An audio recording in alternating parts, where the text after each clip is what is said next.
Those better not be the ones that I'm thinking of. At first, it seemed like nothing more than a dog's odd hobby. Every day, Cooper trotted home from the woods with another rock in his mouth, tail wagging proudly as if he'd found treasure. His owner, Tom Miller, barely paid attention until one afternoon, sunlight caught the edge of one stone and revealed a metallic sheen that didn't belong to any rock he'd ever seen. That was the moment everything changed. Rocks spotted. Tom Miller had lived on the edge of Black Pine Forest for over a decade. The woods stretched for miles behind his property, dense, quiet, and mostly untouched. It was the kind of place where time seemed to slow down, where every path led to the same rustle of pine needles and the same soft hum of cicadas. Cooper loved it there. The dog would vanish into the trees for hours, tail high, returning home dusted in dirt and pride. But after that strange glint in the rock, Tom's curiosity started to grow. The object was heavier than it looked, and its edges were unnaturally sharp, as if cut or molded. He rinsed it under the tap, and his stomach dropped. Beneath the layer of grime was a dull, silvery material that almost looked manufactured. Not quartz, not flint, not anything he'd ever found in the woods before. Over the next week, Cooper kept bringing more. Some were small fragments, others were curved or ridged, faintly patterned like scales or plated armor. Tom lined them up on his porch rail, counting nearly a dozen by the fifth day. Each one felt older than time and strangely magnetic. Literally, his compass needle twitched whenever he brought it close. By now, the whole thing had become a mystery Tom couldn't ignore. He decided to follow Cooper. Early one morning, with a flashlight and a camera slung over his shoulder, he trailed the golden retriever into the woods. Cooper bounded ahead, nose to the ground, until he reached a small clearing by the creek. The dog began digging near a cluster of roots, tail wagging faster than ever. Tom crouched beside him, brushing aside loose soil, and that's when he saw it. Beneath the earth was not a rock bed, but a patch of solid, grayish metal embedded deep in the mud. The surface was smooth and slightly curved, like the outer shell of something far larger. He froze. It didn't make sense. The nearest junkyard was miles away, and there were no records of crashed aircraft or construction debris anywhere near his land. Whatever it was, it had been buried there a long time. Tom snapped photos, bagged a few samples, and returned home shaken. That night, he sent the pictures to a friend from college, a geology professor at the University of Florida. The reply came the next morning, short and unnerving. "Tom, this isn't any type of rock I've seen. Are you sure this came from your woods?" Science takes an interest. Tom hadn't expected his friend, Dr. Rebecca Lang, to show up in person, but 2 days later, her car pulled into his gravel driveway, dust swirling around the fenders. She stepped out with a field kit slung over her shoulder and that distinct, cautious excitement of someone who suspects they're standing at the edge of a discovery. "Show me where Cooper's been digging," she said, without even taking off her sunglasses. The walk into the woods felt different this time. Tom had been there hundreds of times before, but now every sound seemed amplified.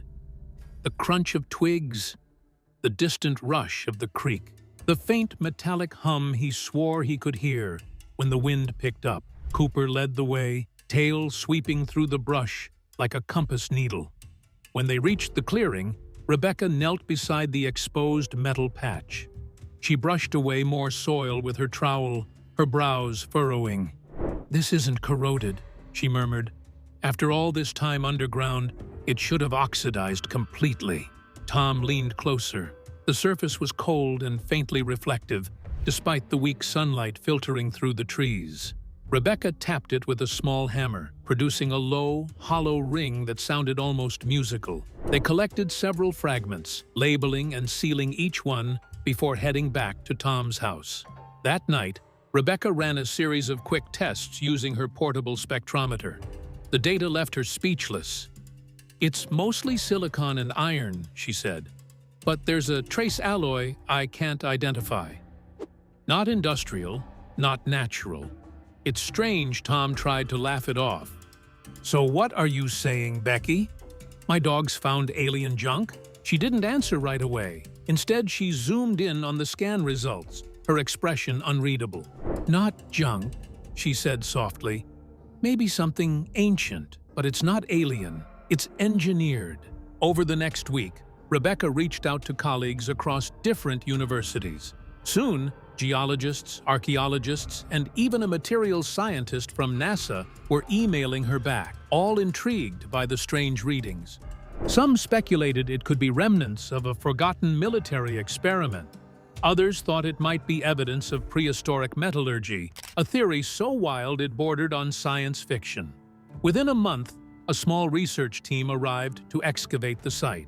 Tom watched as they set up tents and equipment around the clearing, their bright yellow markers piercing the muted greens of the forest.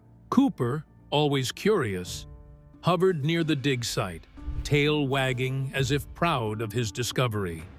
Then came the real shock. After 3 days of digging, the team uncovered what looked like a circular hatch, perfectly smooth, almost seamless, buried deep in the clay. It was far too precise to be natural. Rebecca stared at it for a long time before whispering, "Whatever this is, it wasn't meant to be found." But as curiosity turned to obsession and science to something far stranger, the forest began to whisper back, revealing that some secrets were never meant to stay buried. Unearthing the unknown. The morning the hatch was fully exposed, the forest felt unnervingly still. Even the usual drone of insects had gone quiet, as if nature itself was holding its breath. The metallic surface stretched almost 10 feet across, round and featureless, except for a faint indentation along the edge, something like a seam or hinge. Tom stood at the edge of the pit, arms folded. "You're sure this isn't a septic tank or old bunker?" he asked. Rebecca shook her head. "Not a chance. No corrosion, no concrete residue, and the readings are off the charts." She waved her magnetometer, which let out a low, erratic beep. "There's something underneath. Something big." By noon, the team had set up floodlights and a generator. They cleared more soil, revealing what appeared to be overlapping panels beneath the hatch, curved, like scales from a giant metal creature. Rebecca crouched to photograph the pattern. "It's too symmetrical," she muttered. "Even the spacing follows a ratio, like it was designed with precision tools." Theories swirled around the site. One researcher guessed it was a Cold War test structure, maybe an experimental drone or early spacecraft. Another suggested it might be a sinkhole that had swallowed an aircraft decades ago. But none of those explanations fit the material composition or the depth of burial. Tom wasn't a scientist, but he could feel something different about it, something almost alive. Whenever he stood too close, a faint vibration thrummed through the ground, like the heartbeat of a buried machine. Then came the first real breakthrough. As Rebecca brushed along the hatch's edge, her glove caught a groove she hadn't noticed before. Inside it was a small circular cavity no larger than a coin. She called for a probe camera, a flexible cable with a light and lens at the tip. When they fed it through the opening, the live feed displayed something that made everyone fall silent. Beneath the metal surface was a hollow chamber lined with ridged panels. The walls shimmered faintly, almost pulsing with reflected light. There was no rust, no decay, just an eerie cleanliness, like it had been sealed yesterday. Could it be an underground lab? One assistant whispered. Rebecca zoomed the feed in closer. No wiring, no pipes, no signs of habitation. It's more like a shell or casing. Tom's eyes flicked toward Cooper, who was lying at the edge of the pit, head on his paws. You brought us to this, didn't you? He said softly. That night, Rebecca transmitted their findings to a federal research contact for verification. Less than 24 hours later, 2 unmarked vehicles appeared at Tom's driveway. Men in plain clothes, quiet, polite, efficient, asked to see the site. By dusk, they'd sealed off the area with temporary fencing and equipment stamped with a vague government logo.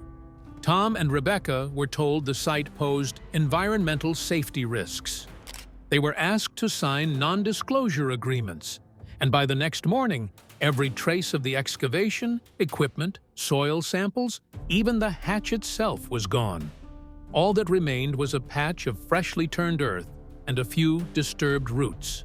Cooper returned to the clearing every day after that, sniffing and whining at the ground as though searching for something lost. Tom never stopped wondering what they'd really found, or what story those strange rocks had tried to tell. Echoes of a parallel discovery. Weeks passed, and the forest began to reclaim the clearing. Rain washed away the muddy tire tracks, grass crept over the disturbed soil, and soon it looked as though nothing had ever happened there. But Tom couldn't let it go. Every time Cooper disappeared into the woods, he caught himself glancing toward the trees, half expecting to see more of those strange fragments glittering in the dirt. Then, one night while scrolling through the news, Tom stopped cold. A headline from a small science blog read, "Unidentified metallic fragments found in Siberia share unknown alloy composition." He clicked it open. The photos showed metal pieces nearly identical to the ones Cooper had brought home, curved, silvery, faintly patterned. According to the article, a team of Russian researchers had unearthed them near an ancient riverbed and couldn't determine their origin. The material was not consistent with any known metallurgical process from human history. The most striking thing about it, other than its sheer heft, is its luster. It's highly metallic. I think you can see it if you look closely, and even... Tom forwarded the link to Rebecca, who replied within minutes. We're not the only ones. From there, things spiraled quickly. Reports surfaced from Chile, Mongolia, and even the Australian outback. Isolated sites, all near natural waterways or forests, each yielding the same mysterious metal fragments. In every case, the discoveries were followed by sudden government interest, rapid containment, and then silence. Independent researchers began comparing the data publicly. The alloy, they said, seemed to carry trace isotopes not found on Earth's surface. One theory suggested a meteorite origin, but that didn't explain the structural symmetry, the deliberate design. Another proposed that these were remnants of an ancient global event, something predating recorded history. Rebecca, however, noticed something no one else did. When she overlaid global coordinates of the finds, the locations formed a rough arc along what geologists called the ancient equatorial line, a path Earth followed before its tectonic drift shifted continents millions of years ago. Her voice trembled when she called Tom. If these sites are that old, she said, then we're not talking about lost technology. We're talking about something that was here before us. The idea was absurd, unthinkable even, but the evidence kept pointing back to that same metallic design, that same strange hum under the soil. Late one evening, Tom and Rebecca met again in his kitchen. Cooper slept by the door, tail twitching in his dreams. Rebecca placed one of the few remaining fragments, one she'd secretly kept, on the table between them. Under the dim light, it shimmered faintly, just as it had that first day in the woods. "Every discovery," she said quietly, "changes the way we see the past. But this one, it might change what we call history." Tom nodded slowly, eyes fixed on the fragment. "And it all started with a dog bringing home a rock." They both laughed softly, though neither found it funny. Outside, thunder rumbled across the horizon, and the lights flickered. For a brief second, the fragment pulsed with a faint glow, as if answering something only it could hear. When the dig fell silent and the officials moved in, the real mystery began not beneath the ground, but in the stories that vanished before anyone could tell them. Theories, cover-ups, and the truth that slipped through. In the weeks that followed, the world seemed to catch whispers of something extraordinary, then lose them just as quickly. Online forums and fringe science sites buzzed with speculation about the metallic anomalies, but official reports vanished almost as soon as they appeared. Research links broke, videos were scrubbed, and social media posts quietly disappeared overnight. Rebecca tried to reach her contacts in academia, but most stopped replying. One simply wrote back, "Be careful who you share this with." Still, the story refused to die. Independent researchers, retired geologists, hobbyists, even amateur metal detectors started comparing notes in encrypted chat rooms. Together, they pieced together what little evidence remained. The fragments, they said, shared a remarkable uniformity. Each piece was made from the same alloy, shaped according to ratios found in natural biology, like scales, bones, or shells. It wasn't random debris. It was part of something built. Tom followed these discussions quietly. He didn't understand all the science, but he knew one thing. None of the official explanations made sense. Weather balloons, experimental scrap, industrial runoff. Each excuse sounded thinner than the last. Then came the leak.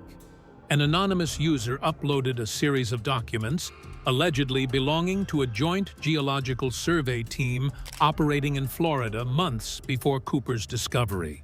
The files included thermal imaging of anomalous substructures beneath black pine forest, structures the report called non-geological formations of uncertain origin. One file even contained a time-stamped photo. The same clearing, the same metallic surface, half exposed. The report was dated 3 years before Tom ever noticed Cooper's rocks. Rebecca stared at the image in disbelief. "They already knew," she whispered. "They've been monitoring this site for years." The leak was online for only 2 hours before it vanished. Servers hosting the files went dark. But by then, screenshots had spread across digital archives, mirrored by users determined to preserve the evidence. Meanwhile, strange patterns began to surface. In several regions where fragments had been discovered, compasses malfunctioned. Local wildlife avoided the sites entirely. In one case, a river near the Siberian find changed course overnight, without a clear geological reason. Scientists who dared speak publicly were careful with their words. One astrophysicist speculated the metal could be remnants of an object of non-human manufacture, while another suggested it might be an ancient terrestrial civilization wiped from history by cataclysmic events. The mainstream press called them conspiracy theorists. Tom just wanted answers, but answers were no longer easy to find. One night, while reviewing the remaining photos on his laptop, he noticed something he hadn't before: faint etchings along the curve of the metal. Not scratches, but deliberate markings. Tiny, precise lines forming a pattern that almost resembled language. When Rebecca enhanced the photo, the symbols became clearer, organic, looping, and mathematical all at once. "It's not random," she said. "It's communication." Neither of them spoke after that. Outside, Cooper barked suddenly, deep in the woods. Tom stepped out onto the porch, flashlight in hand, scanning the tree line. The forest was still again. Too still. When he called Cooper's name, there was no answer. He spent hours searching that night, his light cutting through mist and pine until it finally flickered out. By dawn, there was no sign of the dog, just the quiet rustle of branches and, near the creek, a single new fragment half buried in the soil. It shimmered faintly in the morning light. What we choose to believe. When Cooper never came back, something in Tom changed. He stopped sleeping, stopped working, stopped pretending the world made sense. Every night, he'd walk to the edge of the woods, flashlight in hand, whispering the dog's name into the dark. The neighbors thought grief had gotten the better of him. They didn't know that every so often, the beam of his light caught a reflection in the distance, small, silvery glints scattered through the trees like breadcrumbs leading somewhere deep beneath the soil. Rebecca tried to help at first, driving up on weekends to check on him, but she was changing too. The university had put her on leave, citing professional misconduct after she refused to hand over her samples. The one fragment she'd kept hidden, the one they'd studied together, had begun behaving strangely. It would sometimes emit a faint warmth, other times vibrate softly, as though responding to something far away. She told no one. Months passed. News of mystery metals disappeared completely from the public eye. The story had been buried beneath a flood of more immediate distractions, politics, celebrity scandals, viral nonsense. But for those who'd seen the truth, it lingered like a quiet itch in the mind, a question that refused to go away. One evening, Rebecca returned to Tom's property unannounced. His truck was parked in the same spot, untouched. The house was dark. Inside, dishes sat in the sink, coffee half-finished on the counter. On the kitchen table lay his old field map, dotted with circles and arrows drawn in red ink, all marking places deep within Black Pine Forest. And next to the map, a note written in Tom's uneven scrawl. If they came before us, maybe they're still here.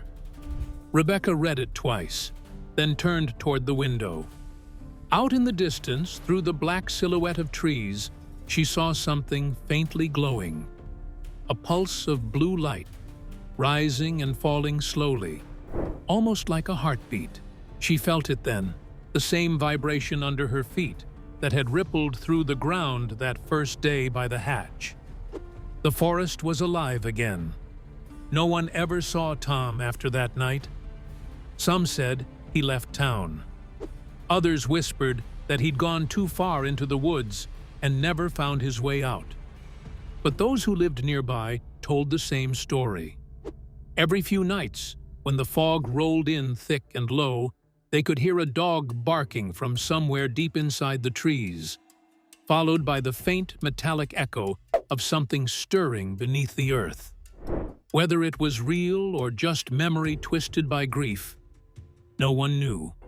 But sometimes, when people walking the trails stumbled upon strange, silvery stones near the creek, they'd pause, pick one up, and feel a faint hum through their palms, like the heartbeat of something waiting, patient and eternal. We will see best process or way to extract silver from stones. There's many stones can contain silver. Silver can be found in various minerals and ores. And that's how the story always begins again. Yet long before scientists tried to explain the metal, one question lingered in the quiet of the woods. How did a dog know where to dig when no human did? The intelligence of dogs and what Cooper might have known. Long before scientists dug beneath the soil of Black Pine Forest, humans were already trying to understand the one creature who had guided them there, the dog. For thousands of years, dogs have lived alongside people, reading our moods, following our gestures, and sometimes sensing what we can't. Their intelligence has always been underestimated, not because it's small, but because it's so different from ours. To most, Cooper's discovery was an accident. A curious retriever bringing home strange objects from the woods is hardly a scientific breakthrough. But when you trace the story back, it raises an unsettling question. How did he know where to look? Researchers have long studied what they call canine spatial awareness, the ability of dogs to navigate and remember vast areas without human help. Spatial awareness and spatial pressure and how it affects our interactions with our dogs. With lots of our dogs, we teach the dogs to be spatially aware because we use spatial pressure to manipulate them into different positions when we're teaching them behaviors. Some experiments show that dogs can create internal maps of familiar territories, noting subtle environmental cues like changes in magnetism, wind, or scent. One study from 2020 even suggested that dogs might possess a magnetoreceptive sense, meaning they can detect Earth's magnetic field, much like birds or sea turtles. In controlled tests, many dogs chose to align their bodies north-south when relieving themselves. Dogs tended to settle on, align themselves along the north-south axis, the final direction with the Earth's magnetic field. As if unconsciously responding to planetary forces. At first glance, it's a fun fact, something you might mention at a dinner party. But in Cooper's story, that small detail feels almost prophetic. The strange fragments he kept finding turned out to be magnetically active. Could Cooper have been drawn to them not by sight or smell, but by something more instinctive, an invisible pull he couldn't ignore? Tom had often said his dog was smarter than most people. It sounded like a joke, but it might have been truer than he realized. Cooper didn't just bring random objects, he consistently returned to the same area of the forest. When the research team mapped the locations where the dog had dug, they formed a near-perfect arc around the buried structure's perimeter, like points on a circle. Rebecca later pointed this out during a late-night call. "It's as if he was tracing the boundary," she said. "Dogs follow patterns of scent, but this one, he was following geometry." That statement lingered because it blurred the line between instinct and something deeper. Scientists have documented countless examples of canine perception that defy easy explanation. Dogs who predict epileptic seizures minutes before they happen, or bark uncontrollably moments before an earthquake. Some can detect certain types of cancer by scent alone, identifying what advanced machines sometimes miss. In each case, their senses seem tuned to layers of reality humans rarely notice. So perhaps Cooper wasn't just a lucky dog. Maybe he was responding to something ancient, something humming beneath the earth, something that resonated with his heightened awareness of magnetic energy or vibration. When the research team later recorded those faint tremors near the hatch, the instruments confirmed what Cooper had been sensing all along. But the mystery goes beyond sensory intelligence. There's also emotional intuition. Anyone who has lived with a dog knows they read more than body language. They read intention. They sense fear, sadness, even moral tension. Some ethologists argue that dogs developed a kind of social empathy through centuries of coevolution with humans. They learned to interpret not just what we do, but what we mean to do. That might explain why Cooper kept returning to the site even after the dig was shut down. Perhaps, on some level, he felt the unease in Tom and Rebecca, the lingering curiosity, the unresolved pull toward the unknown. Dogs, after all, are mirrors of their humans. If Tom was restless, Cooper would have been too. If Tom sensed there was something unfinished beneath those trees, Cooper might have felt it more intensely in a way language can't express. When Cooper disappeared, Rebecca struggled to explain it scientifically, but she noted one haunting detail in her journal. animals move toward what feels natural. Maybe he just followed the signal home. That sentence sits at the heart of the story's mystery, not because it's poetic, but because it touches a truth modern science is only beginning to acknowledge. Dogs perceive the world in dimensions we barely understand. They read vibrations, energy, emotional charge.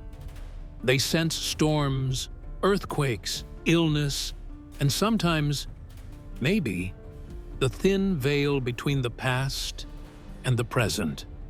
If Cooper had been drawn to the buried structure by instinct alone, that would be remarkable enough. But if he had been responding to something deeper, to a frequency or rhythm that resonated within him, then his actions take on a strange, almost mythic quality. Like an ancient messenger between worlds, he led his human straight to the threshold of a discovery humanity wasn't ready for. It makes you wonder, how many other times in history have animals tried to show us something we weren't yet capable of seeing? Legends across cultures tell of dogs howling before death, birds fleeing before disaster, whales beaching themselves before seismic shifts. Maybe they aren't reacting randomly. Maybe they're responding to the same undercurrent Cooper found, an invisible hum connecting life to the planet's hidden memory. Cooper's intelligence wasn't about clever tricks or obedience. It was about awareness, a kind of wisdom that doesn't need words. And in leading Tom to that impossible discovery, he may have reminded us of something we've forgotten, that the Earth speaks in frequencies, and sometimes only the animals still remember how to listen. As humans push deeper into the unknown, one question emerges. Could dogs like Cooper become the trailblazers of tomorrow, uncovering secrets no technology can detect? Dogs in investigation in the future. Long before Cooper led his owner to the buried hatch, dogs had been quietly proving themselves as indispensable partners in discovery. From police work to search and rescue missions, canines have demonstrated an uncanny ability to detect what humans often cannot: missing persons, hidden explosives, even subtle chemical traces. Their noses, sensitive to parts per trillion, far exceed any artificial sensor, and their instincts allow them to navigate complex terrain with a combination of speed, memory, and intuition. Cooper's discovery may have been extraordinary, but it is part of a continuum. Dogs as explorers, sensors, and guides. Scientific interest in this capacity is growing rapidly. Researchers are studying canine magnetoreception, the ability to detect the Earth's magnetic field, and its potential applications in search and locate operations. Dogs' acute spatial memory allows them to map large areas in their minds, often retracing paths and identifying anomalies invisible to humans. Combined with rigorous training, these traits position dogs as natural investigative partners for archaeology, environmental monitoring, and disaster response. Technology is beginning to enhance, rather than replace, the natural abilities of dogs. Wearable sensors can track a dog's heart rate, movement, and even sniff patterns, offering real-time data to handlers. In archaeological or geological surveys, such systems could highlight unusual ground disturbances or hidden structures, providing early warning of sites worth examining. Cooper's instinctive identification of the buried hatch exemplifies how animals can interact with the environment in ways humans can barely conceptualize, combining sensory perception, intelligence, and intuition in one living tool. Beyond practical applications, there is a philosophical shift in the way humans perceive animal intelligence. Stories like Cooper's highlight the potential for dogs to detect phenomena humans might never even consider: magnetic fields, vibrations, or subtle shifts in environmental energy. Future investigations may increasingly rely on these skills, not just for law enforcement or scientific research, but for exploring the unknown corners of our world, where intuition and instinct may reveal what instruments alone cannot. In essence, Cooper's story is both a testament and a roadmap.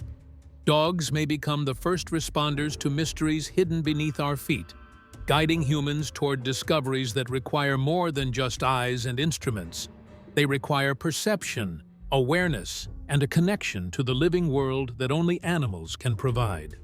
Don't forget to subscribe to the channel for more incredible stories. Thanks for watching.